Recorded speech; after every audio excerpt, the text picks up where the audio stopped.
친환경이라는 슬로건을 내세우며 성대하게 시작했던 파리올림픽이 막을 내린 프랑스는 지금 어떤 모습일까요? 프랑스 파리에서 치러진 이번 올림픽은 전 세계인의 축제이기도 했지만 지구를 위한 축제이기도 했습니다. 가장 친환경적인 올림픽이라는 목표를 슬로건으로 내세운 2024년 파리올림픽. 파리올림픽의 대표적인 화두는 저탄소였는데요. 다양한 환경적 노력이 이루어진 이번 올림픽. 여러분은 어떻게 보셨나요?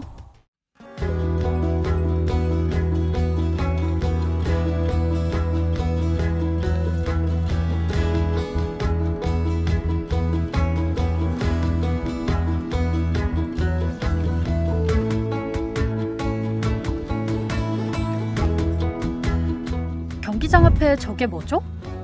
파리올림픽에서 자주 볼 수 있었던 것은 나라를 위해 열심히 노력하는 선수들과 그들을 응원하는 국민들, 그리고 자전거였습니다.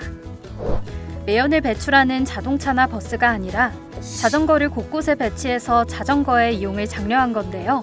경기장 밖에 도로뿐만이 아니라 선수촌과 경기장에까지 자전거 도로를 설치해서 자전거가 경기장 안에도 들어올 수 있도록 한 것입니다. 이를 위해 파리는 총 60km에 달하는 새로운 자전거 도로망을 구축하고 경기장 내에도 자전거 도로를 설치하여 경기장 간의 이동을 더욱 편리하게 만들었습니다. 이처럼 파리는 올림픽을 계기로 자전거를 주요 교통수단으로 삼고 자동차 의존도를 줄이는 방향으로 변화를 추구했는데요. 올림픽 이후 파리 시민들은 이러한 변화에 대해 어떻게 느끼고 있을까요? 저희는 파리의 자전거 도로들을 살펴보러 프랑스 파리로 직접 찾아가 봤습니다. Beaucoup plus qu'avant. Vraiment, avant, il y a un après JO. Alors là, comme il fait pas très beau, il y en a moins, mais l'été dernier, c'était tout le monde à vélo, j'ai l'impression. Et on a les embouteillages à vélo maintenant. 확실히 올림픽 이후 변화를 체감했다는 반응들이었는데요. 실제로 올림픽이 끝난 이후 파리의 모습은 자동차 도로보다 자전거 도로가 더 많은 차선을 차지하는 모습도 많이 볼 수 있었습니다. 파리는 올림픽을 통해 자전거 정책을 대대적으로 강화했지만 사실 파리의 자전거 사랑은 생각보다 꽤 오래되었습니다. 올림픽을 위해서 급하게 조성된 게 아니라는 거죠. 우리가 파리에 대한 로망이 있잖아요. 파리는 한번 가보고 싶다 이렇게 옛날에 생각을 하고 이제 역사에 뭐 어쨌든 이제 아주 중요한 일들이 벌어진 곳이잖아요. 자전거에 있어서는 파리가 그렇게 선진화된 도시는 아닙니다. 최근에 바뀐 거예요. 최근이 언제냐? 2010년도 후반. 2000년대 초반부터 공유자전거 벨리브라고 하는 우리 서울의 그 따릉이의 모델이라고 할 수 있는데 벨리브가 이제 생기면서 공유자전거에 대한 관심도 굉장히 높아졌고요. 2020년도에 코로나가 일어나면서 사회적 거리두기가 생겼기 때문에 다른 교통수단을 사용할 수 없는 상황에서 임시 방편으로 자전거에 대한 관심이 굉장히 많아졌죠. 그래서 임시 자전거 도로가 그냥 오늘 자고 일어나면 내일 바로 우리 동네에 임시 자전거 도로가 생겼고 사람들이 그걸 이용할 수 있는 상태가 되기 때문에 이 만족도가 굉장히 높아진 거예요. 그래서 실제로 파리 시내 도심에서 교통수단 분담률이라고 해서 자전거를 많이 쓰는지 자동차를 많이 쓰는지 이런 걸 비교해봤더니 최근 자료에는 출퇴근 이용자들은 자전거를 더 많이 사용하고 있다는 것으로 이제 나타나고 있습니다. 이처럼 파리는 원래부터 자전거 친화적인 도시가 아니었습니다. 이달고 시장이 재선에 성공한 이후 자전거 정책이 급속도로 확대된 것이죠. 네덜란드의 암스테르담, 덴마크의 코펜하겐처럼 오랜 시간 자전거 인프라를 구축해온 도시들이 있지만 파리는 불과 3, 4년 만에 이들을 따라잡기 위해 빠르게 변화하고 있습니다. 그 결과 실제로 최근 자료에 따르면 파리 도심에서는 2023년 처음으로 파리 시민의 자전거 사용이 자동차 사용을 앞지른 것으로 나타났습니다. 정책 변화가 단순히 도로 구조만 바꾼 것이 아니라 급속도로 변화하고 있는 파리. 실제 파리 시민들은 이 변화를 체감하고 있을까요? De plus en plus et ça incite les gens à prendre le vélo parce qu'avant ils avaient peur de rouler avec les voitures et maintenant on a une infrastructure qui est séparée. On a les vélos d'un côté et les voitures de l'autre. Alors la politique environnementale de Paris, elle est elle a beaucoup changé ces dernières années, depuis les dernières 5 ans. En fait, il y a beaucoup de, par exemple, de routes, de vélos qui ont été rajoutés, ou par exemple, pas mal de régulation sur les voitures. Donc, en fait, c'est une politique qui est plutôt pas mal, parce qu'elle est en train d'évoluer. Et en même temps, c'est une politique qui est assez drastique.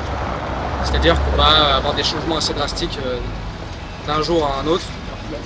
Et bon, pour moi, je pense que c'est une bonne politique et que Paris évolue d'une bonne façon et qu'on commence à avoir plus de vélos et moins de voitures qui font de la pollution. Donc c'est un bon point. Je suis assez optimiste. 이처럼 파리를 비롯한 유럽의 자전거 친화 도시들은 지구를 위해 오늘도 열심히 페달을 밟고 있습니다. 그렇다면 우리 대한민국은 어떨까요? 그러니까 한국의 자전거 정책은 한 2010년부터 체계적으로 시작했다고 볼 수 있어요. 그러니까 4대강 사업이라는 게 이제 있었고, 그러면서 당시에 이제 이명박 정부가 이제 그 어떤 4대강 하천변에 자전거 이용을 활성화하는 그런 여러 가지 제도적인 노력들이 이제 있어 왔습니다. 우리나라도 파리와 비슷하게 2000년대 들어서부터 자전거 정책이 체계화되기 시작한 것인데요. 한국의 미흡한 자전거 정책의 제일 큰 문제는 바로 우리나라가 자동차 중심 법 체계로 운영되기 때문입니다. 활성화는 사실은 미흡하죠.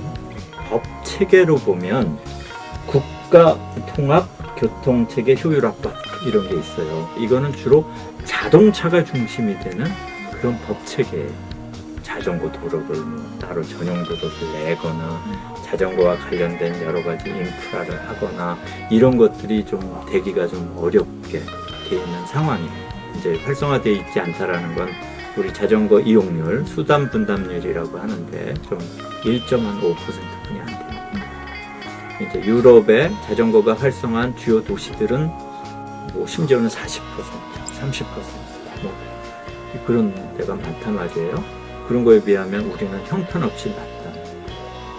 이제 그 이유는 이제 그 아까 얘기했던 법 체계가 자동차 중심으로 돼 있으니까 뭐 자동차 잘 다니게 도시를 만드는 게 우선이지 뭐 보행자나 자전거 타는 사람들이 존중받는 게 체계가 아니에요. 또한 한국 시민들의 인식 면에서도 어려움이 있습니다. 아직 자전거 도로에 대해 우려의 목소리도 나오고 있는데요. 우리 보세요. 우리 보도에 자전거 길에 다 차 주차해 놓으면 어떻게 다니겠어. 게다가 뭐 자전거도 차량이기 때문에 길에서 같이 다닐 수 있게 돼 있어요. 법적으로는. 그렇지만 막 그냥 옆에서 트럭이 막 옆으로 가고 막 이게 무슨 뭐 목숨 내놓고 자전거 탈 일 있는 건 아니잖아. 그럼 위험하니까 덜 타게 되는 거지. 한국의 현 상황 때문에 발전이 어려울 것이라고 많이 생각하지만 파리도 변화 과정이 마냥 순탄하진 않았습니다. 자동차 우선인 도로에 자전거가 더 많이 다니게 하는 데에는 많은 논란과 혼란의 과정을 겪어야만 했습니다. Il y a beaucoup de vélos qui sont utilisés dans Paris. On en a assez souvent, on en voit pas mal dans la ville en tout cas. Donc il y a un gros débat entre les vélos et les voitures parce qu'ils se fightent souvent pour savoir qui aura la place, ou qui n'a pas la place, qui a la priorité, qui n'a pas la priorité. Mais on en voit de plus souvent, en tout cas. C'est une bonne chose pour cette ville. Parce que je trouve que Paris est un peu gâché par les voitures, avec beaucoup de bruit, environnement. 파리에서는 어떤 정책도 같이 추진하고 있냐면 도심에 있는 주차장을 외곽으로 빼내는 것도 있고요.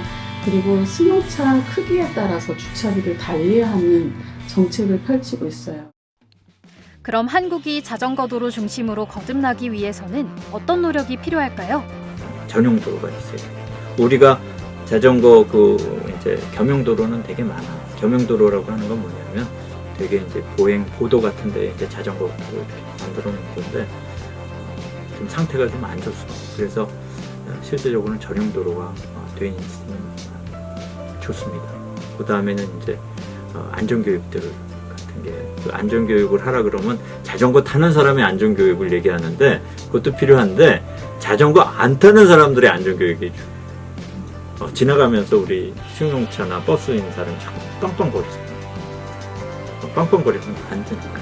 왜냐하면 자전거 타는 사람도 그 도로에 대한 권리가 똑같이 있는 거예요. 근데 그분은 이제 아니 자전거 불편하게 끌고 나와가지고 이렇게 생각하면 이게 아닌 거지. 당신이나 나나 똑같은 도로에 대한 권리가 있는 거예요. 내가 오면 내가 천천히 가면 나 뒤 천천히 오는 거예요. 그렇게 가는 게 그게 맞습니다. 법적으로 그래요. 차 대신 자전거? 생각보다 효과가 큽니다. 우리가 승용차를 가장 많이 쓰는 거리가 얼만지 아시나요? 놀랍게도 5km 이내입니다. 그럼 이 거리 자전거로 충분히 이동할 수 있지 않을까요? 실제로 파리뿐만 아니라 전 세계적으로 짧은 거리를 차 대신 자전거로 이동하는 사례가 늘고 있는데요. 그 결과 대기오염이 확 줄었습니다. 도로에 차가 많아지면 교통 혼잡 비용이 어마어마한데요. 한국의 교통 혼잡 비용만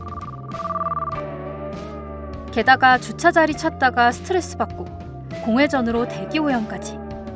하지만 자전거 이용이 늘면 공기질이 좋아지고 도시도 쾌적해지지 않을까요?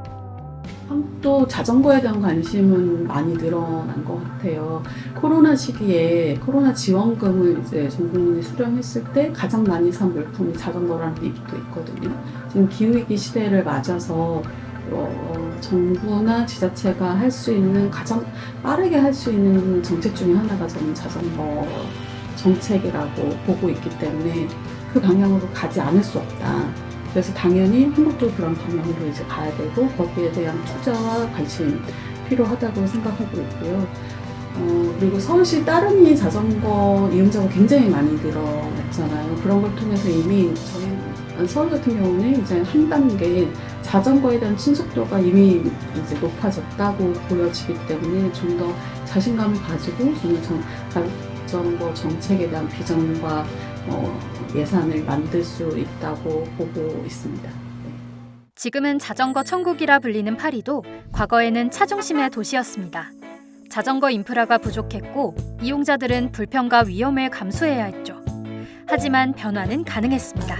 정부가 전용 도로를 확충하고 시민들의 인식이 달라지면서 이제는 자전거가 도심 속 주요한 교통수단이 되었는데요.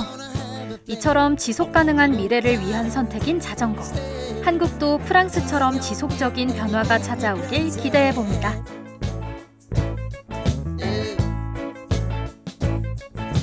Tell me what you wanna do.